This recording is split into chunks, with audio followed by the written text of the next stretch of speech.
Hello, it's Debbie Gilbert from the Business Awards Show, and I'm also the founder of the Best Business Women Awards.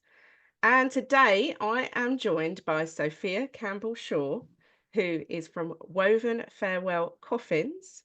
Yes, you heard that right, coffins. And she has just won the Best Product Award at the Best Business Women Awards. And she also picked up a silver award for the Best Green Business. And she's also won the best coffin supplier in the Good Funeral Awards. So when I talk about there are awards for everything, they really are awards for everything. I think Sophia is a very inspirational woman, and I am really, I was going to say dying to find out more, but that's a bit of a pun, isn't it? So I'm really looking forward to finding out more about Sophia's business and her journey and what on earth made her go into building coffins. Good morning, Sophia. Good morning, Debbie. It's such a pleasure to be here. I So have so much tell, I respect for what know, you do as well with, running the awards. It's just, you've uplifted so many women over the years. 10 years now it's been. I know. Yes. Can't believe it myself.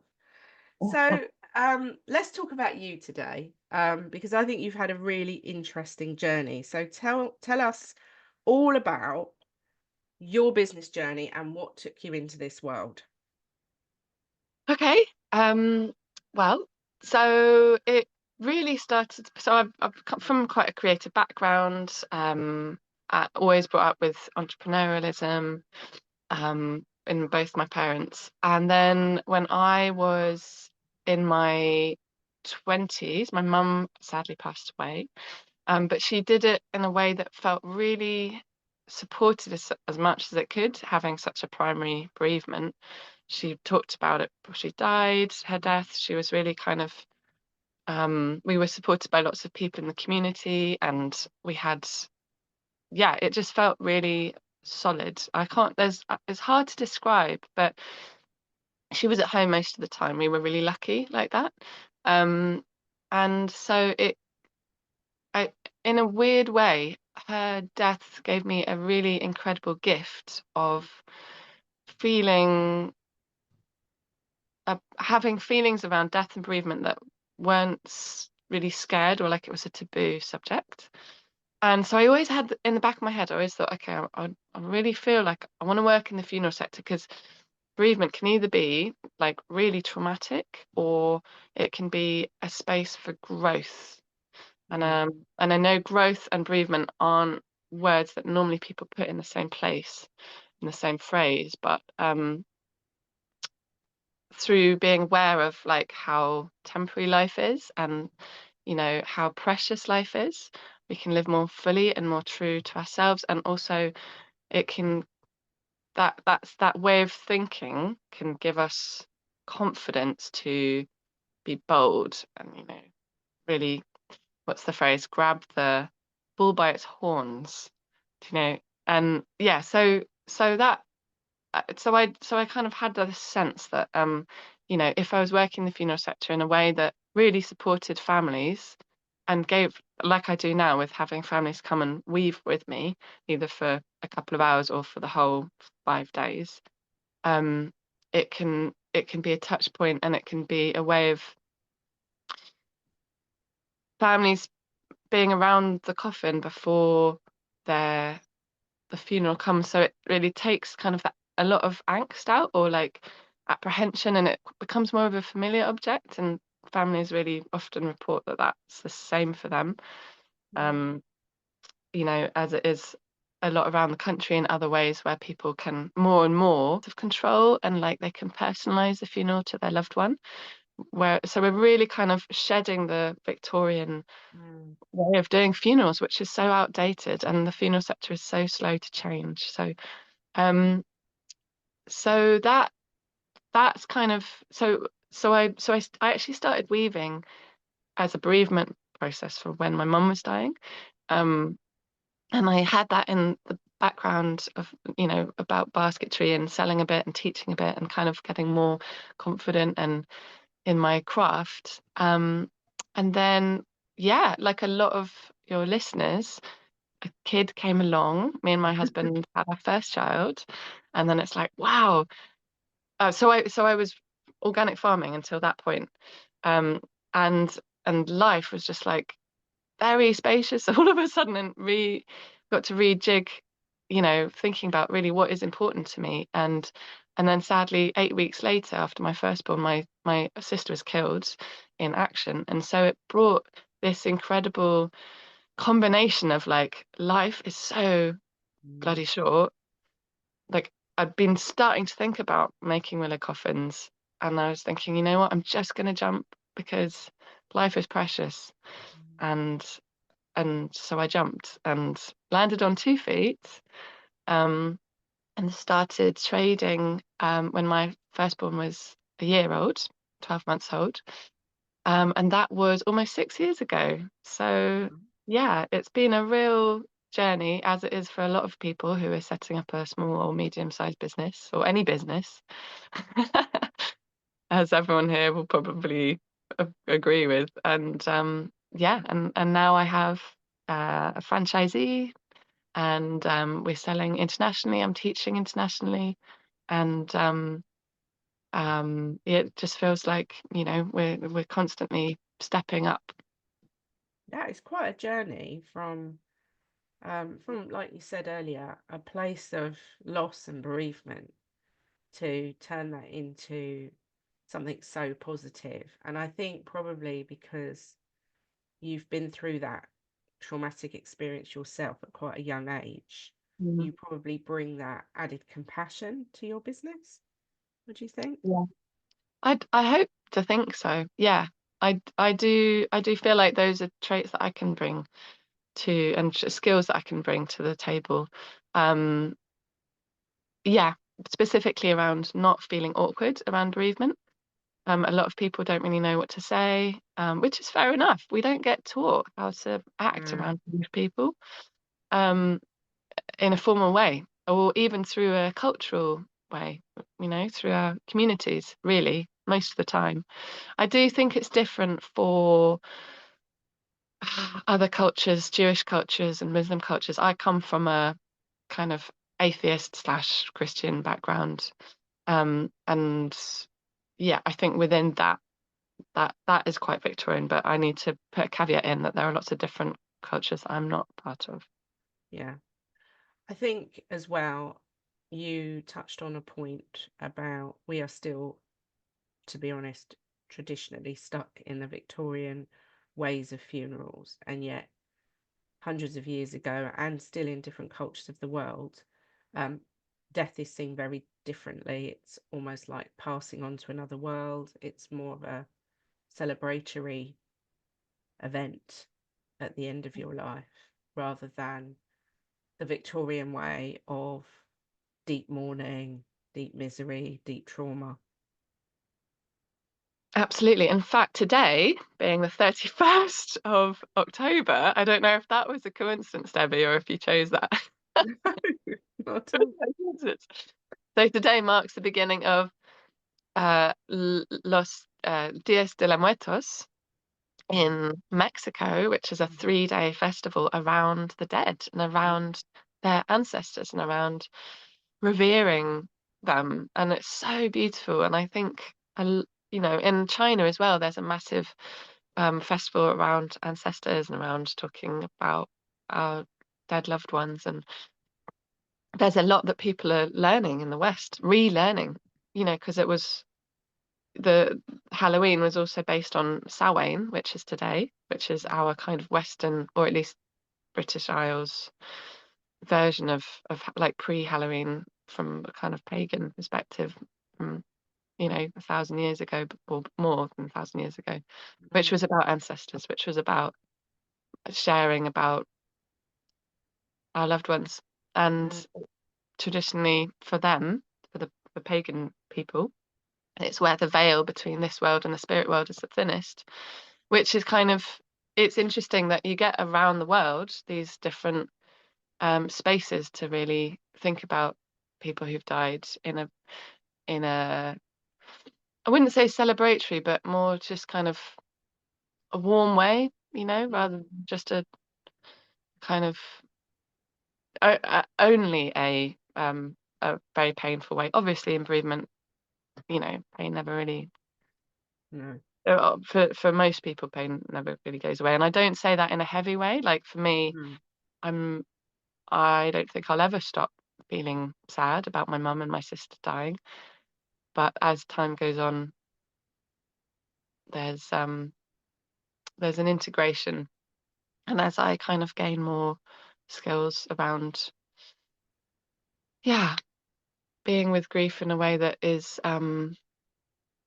helps me reflect on how life can be so full and Mm. how temporary, and that I have to put my cards on the table here that I come from a Buddhist background as well. So in Buddhism, if any of those of you who are listening, it's there's a lot about you'll kind of understand it's a lot about the temporary nature of existence, and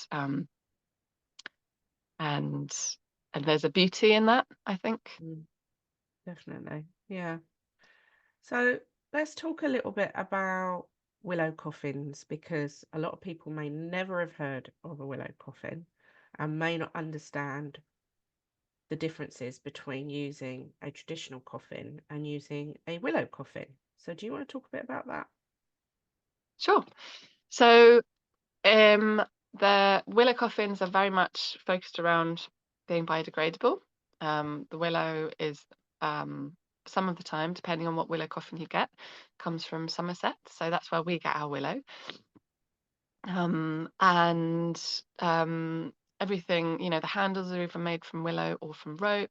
So in the UK, we have over 600,000 people die every year, and most of those coffins are basically plastic veneer or oak effect, they'll call it, or yeah, other wood effect. And those have plastic handles, so there's over 3 million coffin handles, just that section alone, that get thrown away every year or melted in a crematorium.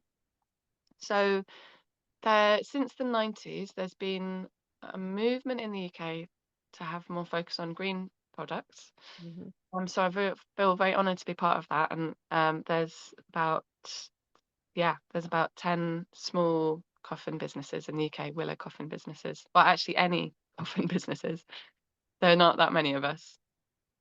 Um, and it's different because people say that willow coffins look a bit like a basket, and there's a softness to that. And Yeah. there's like a kind of, like I mentioned before, like a familiarity in that object. Mm. Whereas and I also have to say that willow coffins are not for everyone. Some people really want the solid wood or cardboard, or I really appreciate that. Um, it's really, it comes down to the needs of the family, Mm. and financially as well, because my coffins are sort of midway in terms of pricing, but Mm. there's a hell of a lot of funeral poverty, and people just need to go for what they the bare bones of funeral costs. But back to why willow coffins are different. So yeah, is that kind of when it can be a stronger reflection of someone's life and how they lived it in terms of either craft.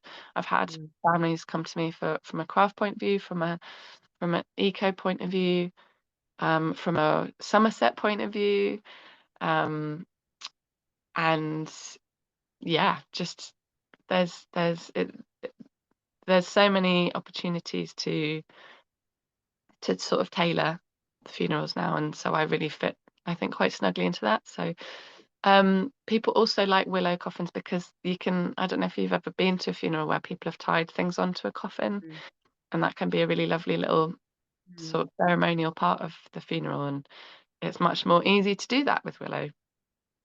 Lovely. And your coffins are suitable for woodland burials. Yep, So for let's for talk a women. bit about woodland burials, because that's quite a newish thing coming back to how the Victorians buried people, because obviously hundreds of years ago everybody was buried in a wood, but Yeah. now we're bringing all of that back, aren't we? Yeah, yeah, absolutely. I mean, the coffins are also really fine with cremation and standard burial, but woodland burial, I guess, is a small part of natural burials, which Mm, don't have to be in woodlands, but they can be in fields. mm, And actually, Debbie, it's interesting you bring that up because it's my long-term view. Having a background in land management, I would love to run my own natural burial ground. So I'll just say a bit more about what it is, which is it's a space where, yeah, people are buried out in nature. So it can be on the edge of a city, a beautiful field overlooking, a lovely view. But there's often, in fact, always a focus on biodiversity. So they might be spaces where, hedgehogs or bats are encouraged, or um, loads of wildflowers and loads of butterflies. And if it's in a woodland, it's the same. There's that really precious poetic combination of death and grief, mm, and also life and continuation, and the cycle of life and death, because in nature you see death all the time. So it's it's almost like nestling someone's grief within a much broader picture of life and death, and so a lot of people are really interested in burial grounds because of that. And often they can be cheaper than conventional burial grounds that are run by councils as well, which is great. Sometimes even like a third of the price, um, because in the funeral sector there's a lot of tied up money. It's like there's a lot of there's a big tradition of, you can charge more, but it's not ethical, I don't think. And it's definitely not across the board with funeral directors or burial grounds, but people can be taken advantage of a bit, because if someone's grieving, they they can be vulnerable, and they can not they can feel like cultural pressure to charge, like pay more, because then it's more respectful, and and to not even price comparison, because that's not respectful. And so some standard burial grounds can charge more, because it's almost like it's been inflated, whereas mm. natural burial grounds, because like you say, they're very old, but they're also kind of part of a new movement. They're not um they don't have to adhere to those rules, or those cultural practices more. They can charge a bit less. um Fascinating. yeah, Mm. so I think that's the summary. Yeah, no, it's really interesting. Um, and you've obviously, immersed yourself in the funeral world, um, receiving the Good Funeral Award. Um, let's talk a bit about awards and why that's been important to you. And also, let's talk a bit about the Good Funeral Awards. Sure.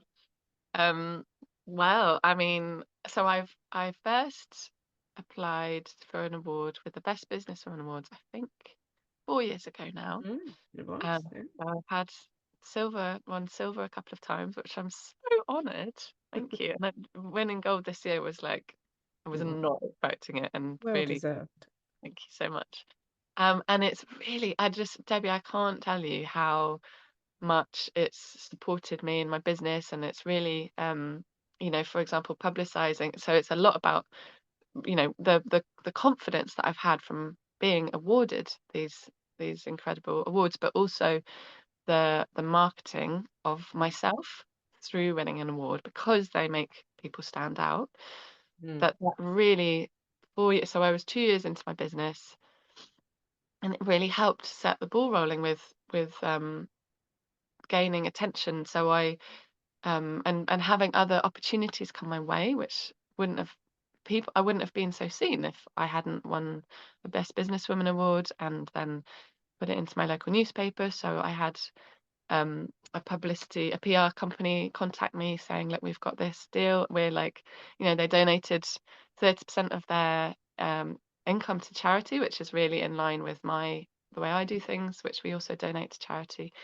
Um, and then I won a grant from the local council because of the award as well. So I put them together and I got this free amazing service, which gave me some great social media coverage and also my own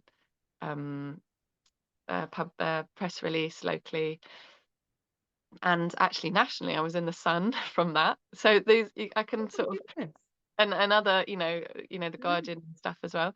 So I can look back and I can be like, wow, if I hadn't applied, in fact, you got in touch with me, which was, just, and once I had a look and I was like, wow, the Best Businesswoman Awards is completely up my street.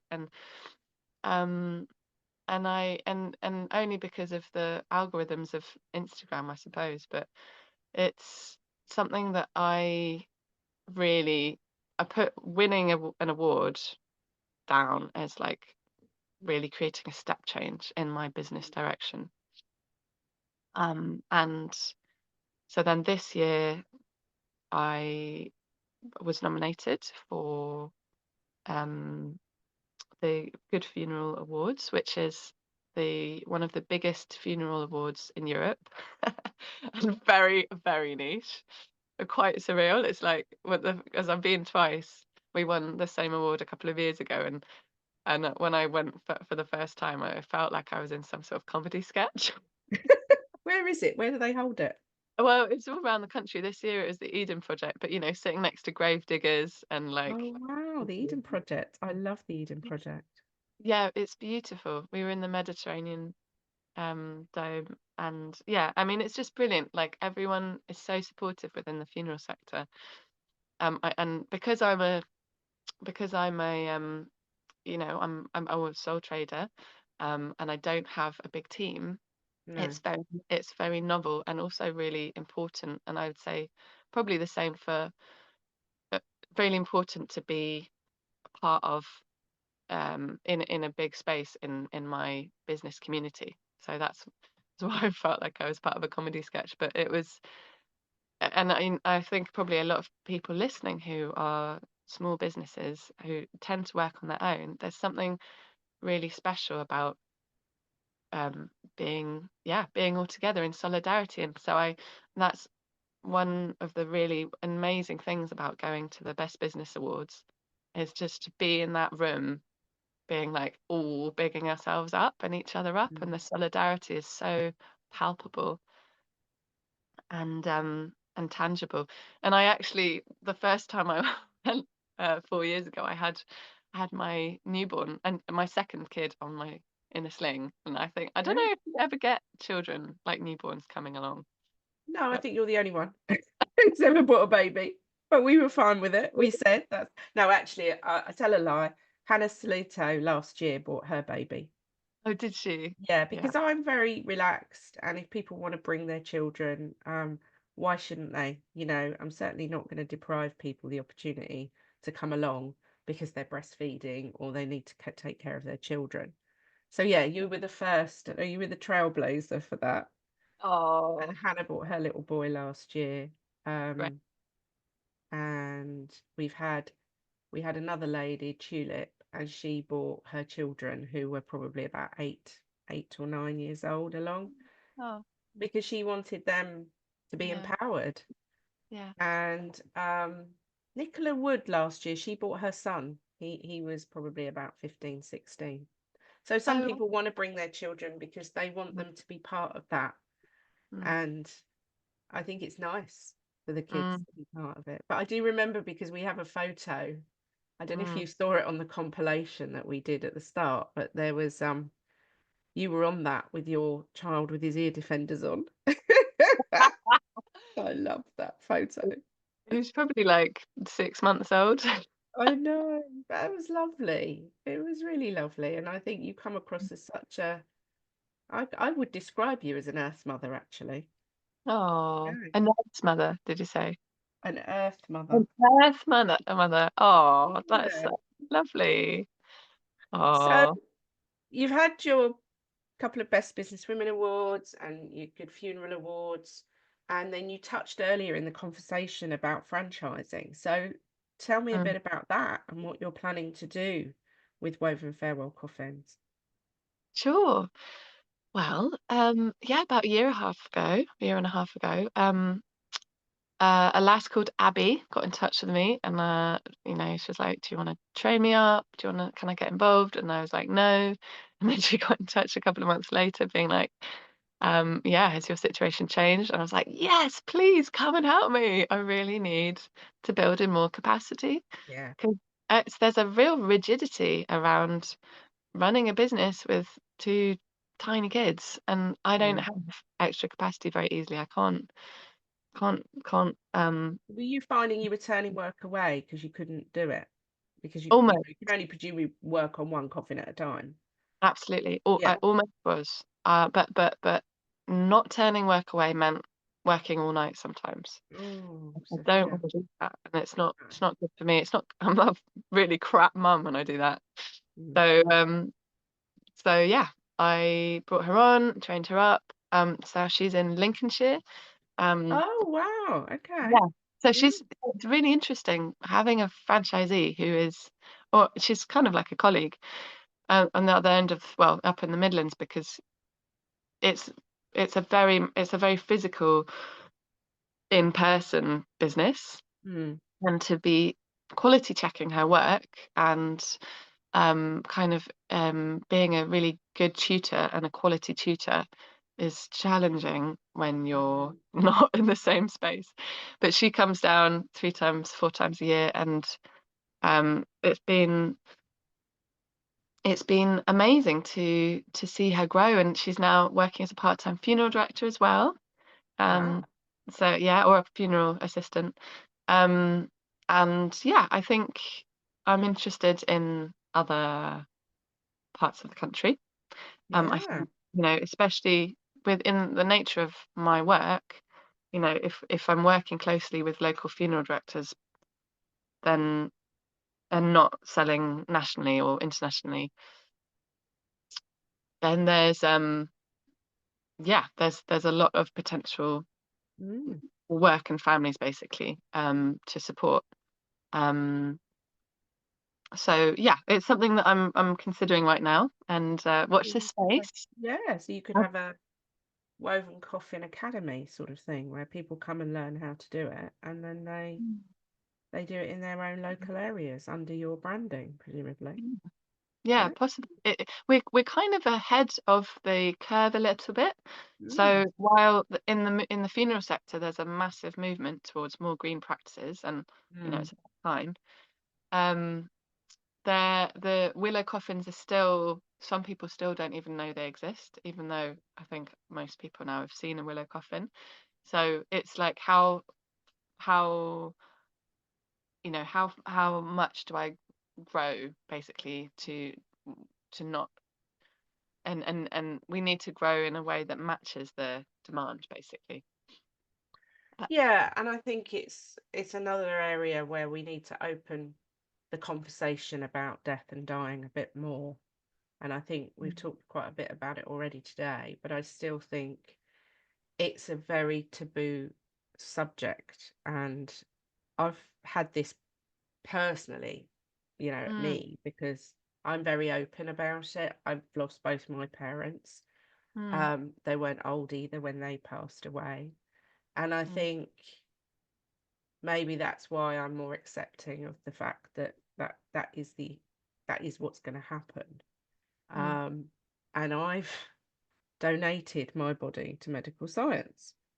Well done. Depends whether that will take me on the day because there's a few conditions that are laid down with that.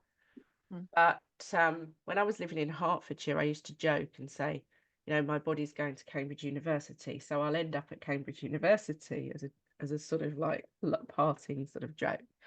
But now I've moved to Somerset. It will go to Bristol, mm, and it enables people to use bits and pieces of me for research or whatever it might be. mm, And that's fine, like I've made that decision. But I would definitely go down the route, if that wasn't to happen for whatever reason, of looking at your products and a willow coffin, because I think it's lovely, and I really love the idea of a woodland burial as well, or a Mm. field. But I personally find cemeteries really depressing. I go to the cemetery because my parents are buried there, and I feel that kind of duty to go to their place where they rest. But I hate it, if I'm honest with you. Yeah. And when you talk about this stuff in front of people, if it crops up in conversation, most people sit there with their mouths wide open and look at me and go, I can't believe that you've even thought that far ahead. And I Mm. say to them, but we don't know where we are in the queue. We have no idea. We're in a queue. One day will be our last day, and we don't know when that is. And therefore, to get your affairs in order, so, a will, sort out what you want in terms of how you want to leave the lasting part of your life, the funeral. Um, Mm. I believe we have a duty to decide all of that, and it saves your children or your friends or your family having to deal with those decisions at a time when they're upset because they've lost you. Mm. And there is a bit of a revolution, I think, going on in your industry, because I think people are starting to move away from that more traditional all black, you know, Absolutely. coffin and procession with hearses, and looking at what other options are out there, really.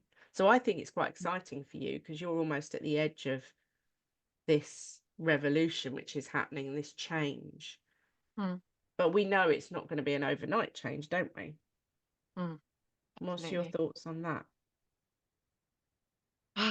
I mean, yeah, like you say, it's largely about education. Mm, Families realizing that they can do things differently. You don't have to yeah, have a house. You don't have to pay for a house. no. You don't have to. You don't even have to pay for the funeral director to. There's a lot of to pick up the person if you really want to. You can go and pick up your loved one from the Mm, hospital. And there's lots of. I think there's lots more practices where people are thinking outside the box mm, to excuse the pun. mm, Um, but also, and with that comes lower funeral costs. mm, Um, and I think there's a lot of fear in some areas of the funeral sector that tend to be more traditional, of maybe losing money, or they don't want, and also fear of change. yeah. A small amount of funeral directors. There are a lot of really open-minded ones, even if they appear traditional. Mm, But the big companies tend to be more rigid, yeah. and because they don't want to miss out on income.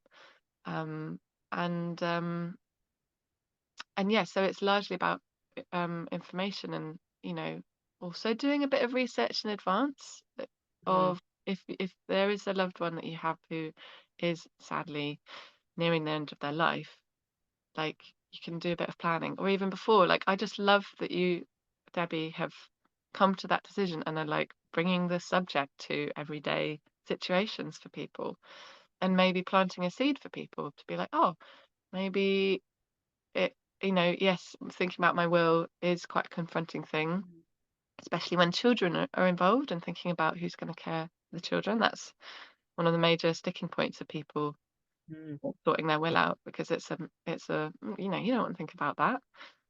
Um, and it's such an important thing to think about will in advance, or and yeah, and I think um it's almost like people thinking about how they can do funerals differently, and how they can be more creative and more in line with what their loved one wanted, um, is like a snowball effect, because the more mm, people do that, more other people see those funerals and go attend them and be like, wow, that was so beautiful. We had, um, you know, like little packets of seeds that were given out at the end of the funeral. Yeah, we did that at my mum's You do actually. I that. think I think it's nice to do something that's lives on from Mm. that person because, Yeah. you know, we had something that wasn't traditional really with my mum because my mum wanted a humanist funeral Yeah. and my dad had already passed away some years before, so he was cremated and I had his ashes.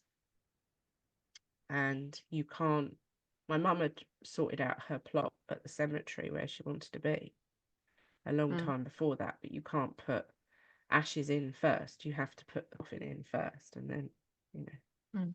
So I'd kept hold of my dad. Anyway, when my mum passed away, the funeral director was actually really good. And she said, look, she said, nobody knows what's in a coffin. So bring your dad's ashes in and I'll put them under your mum's arm in her coffin. Oh, oh. But of course, there was no, at the cemetery, there's no church at this particular cemetery. It's a sort of council cemetery.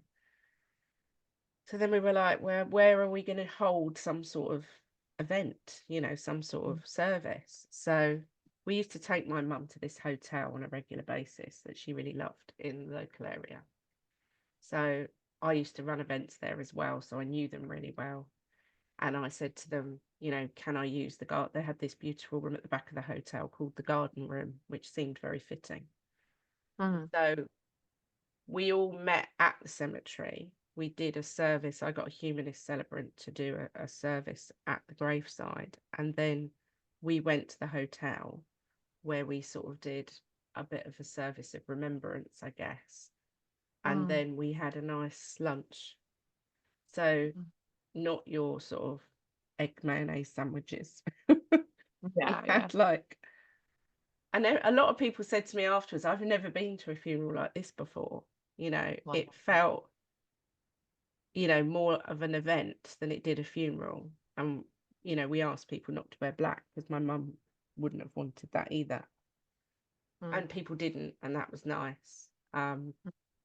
So I think things are starting to change, and as people see different things, they open their eyes up to the fact that, you know, whilst it is really sad and it is really traumatic, and you touched on the fact earlier that the grief never leaves you, but you learn to cope with it. Mm. But I think having some form of ceremony, and that's what I love about your business with the families coming to actually weave the coffins and being involved in it, it's then part of that process because other cultures do that, don't they? Mm. Absolutely.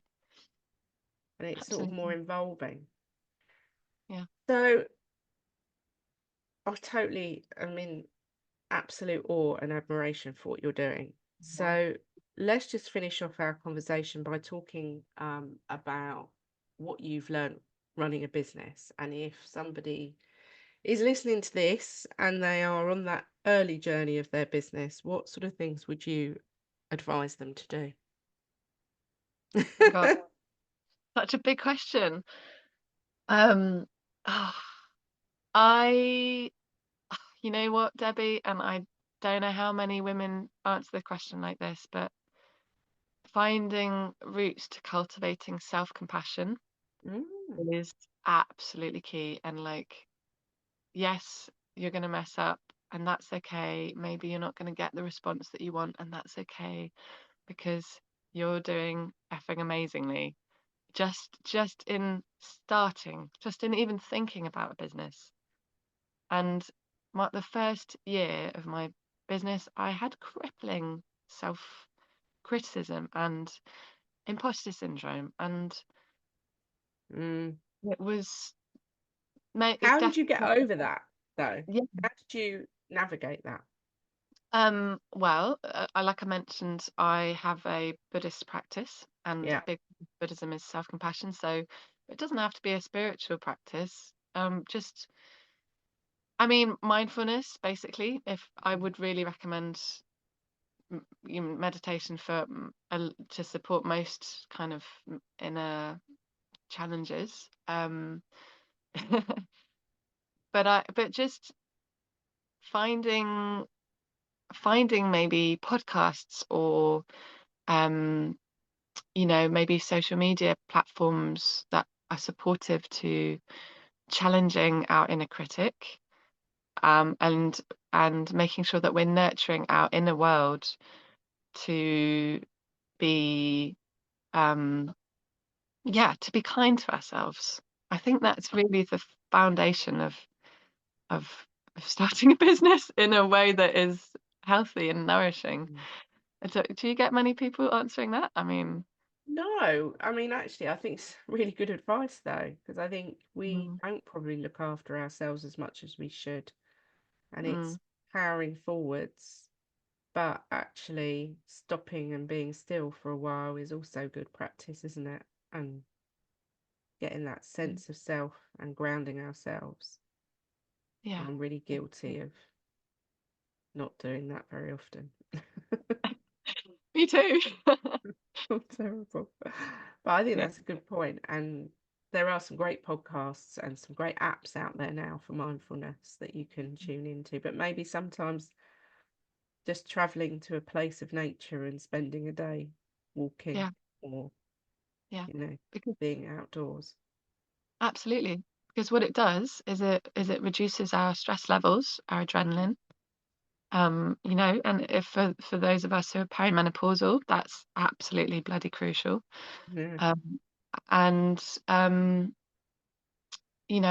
it helps give space for perspective, Mm. and that can, working on our businesses is not linear, and we can go through phases. I go through phases that I feel really stagnant, especially Mm. correlated to times of the month. But um, what can really help us to move forward smoothly through adversity is perspective and self-love. So that is advice I would give.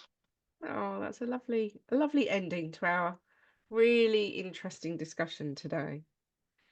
So, if you have been listening to the podcast today, we will make sure that Sophia's details are in the show notes, and you can find out more about Woven Farewell Coffins. And if you're watching this on YouTube, the details will be in the description. So, thank you for joining me today for sharing your business journey and your own personal experiences, which has been deeply touching. And yeah, I feel really honoured that you've joined me today and shared all of that, because it is a difficult subject to talk about, but I think you cover it in such a kind and compassionate way, and that says a lot about who you are. Well, thanks. So Well, thank I yes. just want to say thanks for sharing your stuff as well, Oh, your story. well, I Yeah. think we've just got to be a bit more open about this because as I said to someone the other week, well, none of us are getting out of here alive.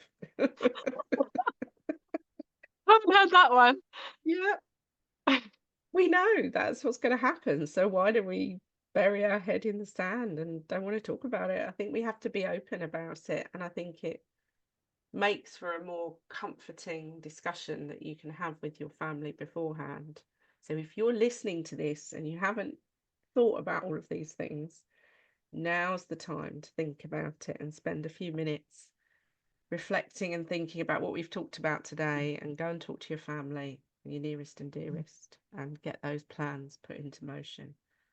And I think it just makes life easier for everybody. And because I'd had those discussions with my mum, everything was so much easier. So I have personal experience of it, and it just, yeah, just made the whole thing a little bit easier. Hmm. So thank you, Sophia. I wish you continued success with your business. I'm sure we're going to be seeing lots more people talking about this topic, and also it will be great to see your business expanding, not just across the UK, but globally as well. So thank you. Hi, thank you.